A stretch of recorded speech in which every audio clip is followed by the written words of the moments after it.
आता वेळ झाली आहे उद्धव ठाकरेंच्या दिल्ली दौऱ्याबाबतच्या प्रश्नाकडे वळण्याची।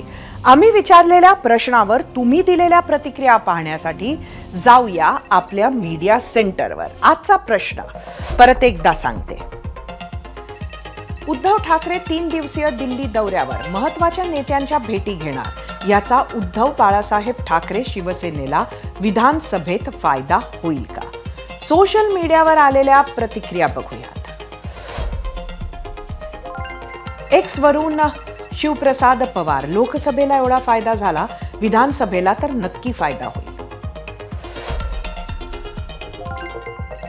YouTube वरूनच AJ, आधी सर्व मंत्री मातोश्रीवर यायचे, आता तर दिल्लीला जावं लागतं।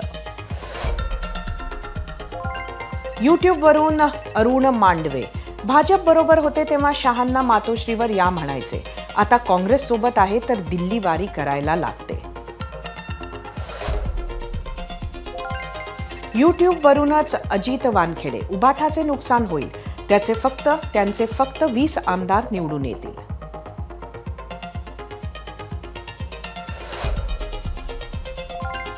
Instagram वरून प्रशांत शिंदे, काहीच फायदा होणार नाही।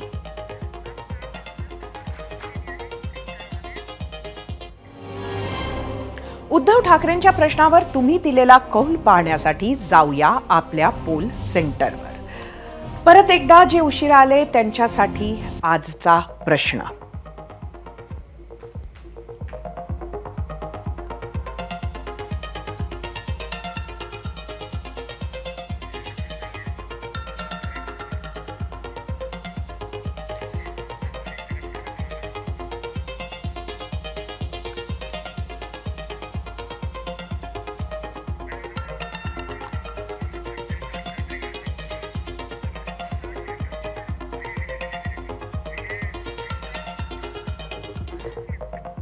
काही तांत्रिक अडचणीमुळे आज आपण पोल पाहू शकत नाहीये, मात्र मी आपल्याला सांगते की ABP माझाच्या सर्व सोशल मीडिया हँडल्सवर आपल्याला या पोलचा निकाल बघता येईल।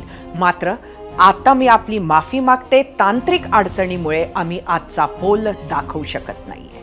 2024 सालच्या लोकसभा निकालानं काय झालं तर देशात आघाड्यांचं राजकारण जिंकलं।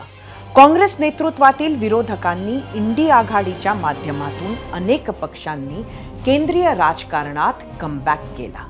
50-60 मध्येच अडणाऱ्या काँग्रेसनं 100 जागा जिंकल्या, तर मित्र पक्षांनीही चांगल्याच जागा मिळवल्या। त्यांच्या याच परफॉर्मन्समुळे एक हाती सत्ता मिळवणाऱ्या भाजपलाही आघाडी करूनच सरकार स्थापन करावं लागलं। खरं तर इंडी आघाडी स्थापनेलाही प्रेरणा मिळाली ती महाराष्ट्रातूनच। 2019 साली महाराष्ट्रात महाविकास आघाडीचा प्रयोग यशस्वी झाला, त्याचाच राष्ट्रीय पातळीवर प्रयोग इंडी आघाडीच्या रूपानं राबवला गेला।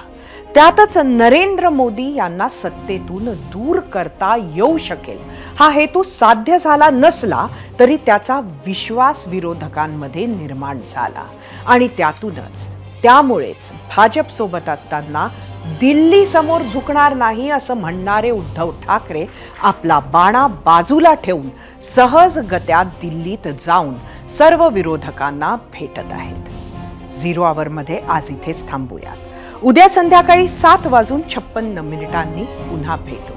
पाहत रहा ABP माझा।